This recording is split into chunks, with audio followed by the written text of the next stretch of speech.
السلام عليكم ورحمة الله وبركاته. شيخ عيسى حمزة رحمة الله عليه ክፍል 7 ከክፍል 6 ይቀጥላል። ራስ ብሩ ከዚህች ጊዜ ጀምሮ ተሽሯል።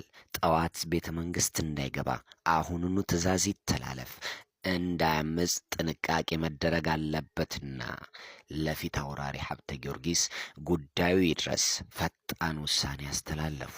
ራስ አበበ ብሩ ጠዋቱን ከስራ ታገዱ። ወደ ሲዳሞ ግዛት እንዲዛወሩም ተደረጉ። ለሼህ ዒሳ የተከሰሱበት ውዝፍ ግብርም ተነሳ። በእርሳቸው ያለሰለሰ ድካም የቃዲያዊ ስርዓት ጸና፣ በዘሊቅነት ፈካ፣ ለትውልድም ተረፈ። የሼህ ዒሳ ፋና በጎጃም ጊዜው በ1937 አካባቢ እንደሆነ ይነገራል።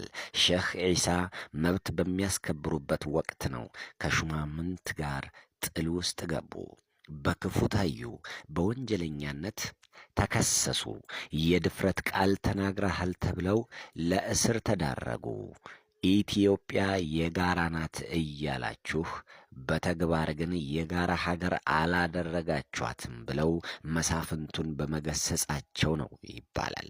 በኃይለ ቃል ከመናገራቸው ጋር በዕለቱ ሚኒስቴሮች ስብሰባ ላይ ነበሩ። ሼህ ዒሳ ዘልቀው መግባት እንደማይችሉ በደጅ አሳላፊዎች ተነገሩ። በር ገፍተው ገቡ። ቀጥለው በቁጣ ተናገሩ። በዚያም ለቁም እስር ተዳረጉ። በግዞት የታሰሩበት ቦታ ጎጃም ውስጥ ነው። የቁም እስረኛ ተደረጉ። ከግል ጠባቂዎቻቸው ውጪ ማንም የለም። በአካባቢው የሚያውቁት አልነበረም። በስፍራው ሙስሊም አለመኖሩ ተነግሯቸዋል። ኑሯቸውን ቀጠሉ። በጊዜ ሂደት በአካባቢው የሚኖሩ ሙስሊሞች መታየት ጀመሩ።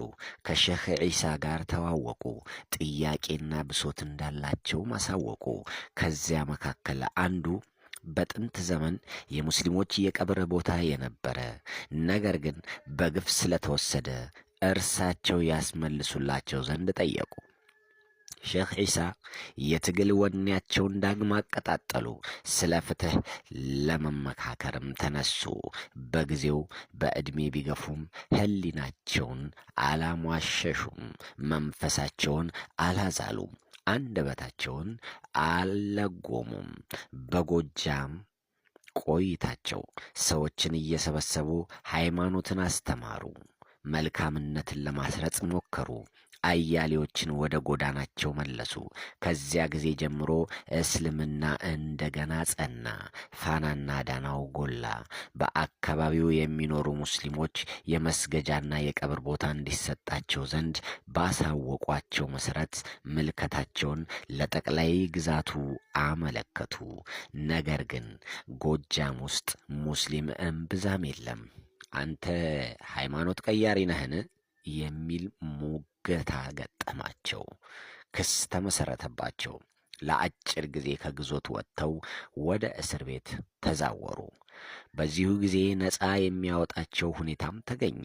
በአካባቢው ነዋሪ የነበረ አንድ ሙስሊም ነጋዴ በሼህ ዒሳ የተጠየቀው ቦታ ጥንቱኑ የሙስሊሞች የቀብር ክልል እንደነበር የሚያረጋግጥ ሰነድ አቀረበ። እርሳቸውም ነፃ እንዲባሉ አስደረገ። ሼህ ዒሳ ያመላከቱት ይኸው ጉዳይ አዲስ አበባም ደርሶ ነበርና መስጂዱ ከተፈለገበት ቦታ ላይ እንዲገነባ ፈቃድ ተሰጠ።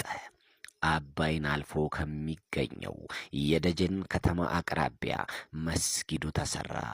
መስጊዱ የጉራጌው ሼህ ያሰሩት መስጂድ እየተባለ ይታወቃል።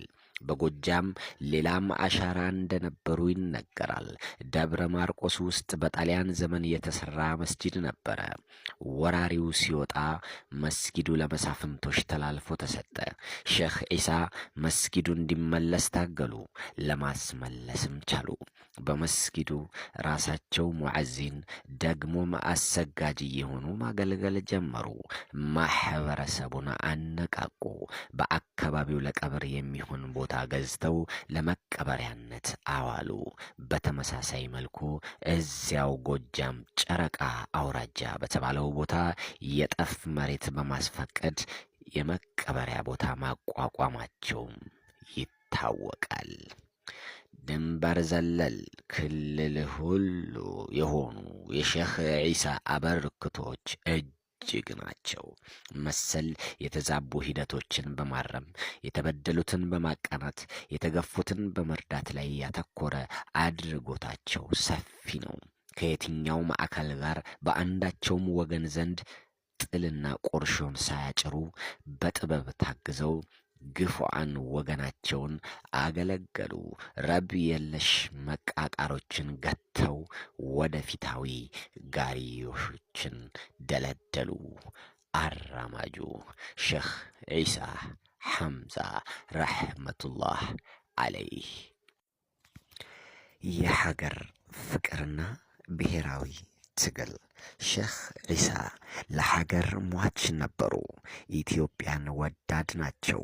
ሕይወታቸውን ለሀገር አንድነት የገበሩ፣ ለሀገር ልማት የጣሩ፣ ለሀገር እድገትና ስልጣኔ የማተሩ፣ ከተበዳዮች ጎን የቆሙ የነጻነት ዳና የፍትህና የሰላማዊ ትግል አባታዊ ፋና ናቸው። በብልህነታቸው ባለሰለሰ ትጋታቸው ይታወቃሉ።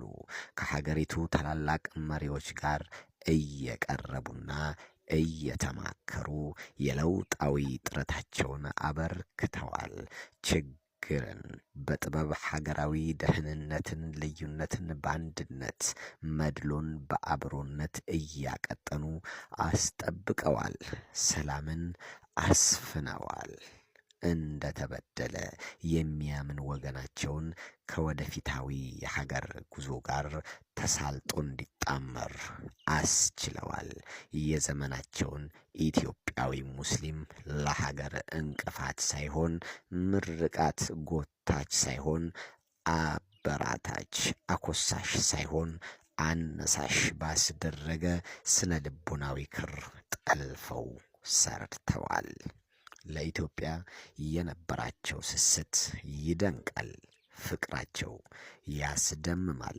ወደ ንጉሳኑ ቢሮ ለጥብቅ ጉዳይ ባቀኑበት ጊዜ ከሁሉ ጉዳያቸው በፊት አደራ ኢትዮጵያን ጠብቃት፣ ከመጠጥና ከስካር አርቀህ ንጹህ ውሃ ብቻ እየጠጣህ አደራህ ናትና ተረክበህ ያዛት እያሉ ወትውተዋል። ፍኖት ለግሰዋል። ሼህ መሐመድ ኢብራሂም የሼህ ዒሳን ትትርና ሲገልጹ ባጭሩ ታጥቄ ወገቤን አስሬ እሰራለሁ ያሉት ለእምነቴ ላገሬ የሐበሻው ዑመር ሼህ ዒሳ ቃጥባሬ ይሏቸዋል። ልክ ነበሩ።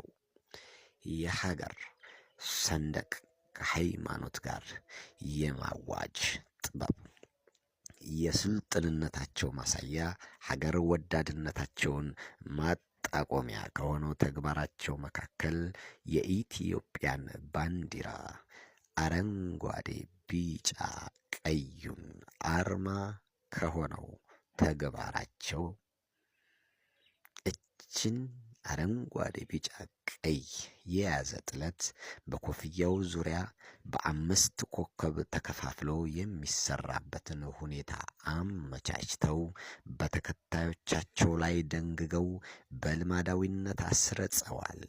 ኢትዮጵያዊነትንና እስልምናን አብሮ ማስኬድ እንደሚቻል ለሚመለከተው ሁሉ ትምህርት ሰጥተዋል።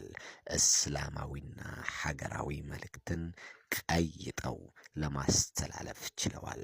የዘመኑ ሙስሊም ኢትዮጵያዊ እምነቱንም ሀገሩንም እንዲወድ ለማድረግ በኮፍያው ተገልግለዋል።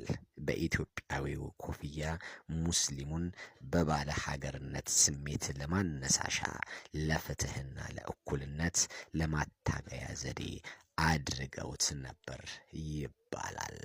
ሼህ ዒሳ ሐምዛ አልቃጥባሬ።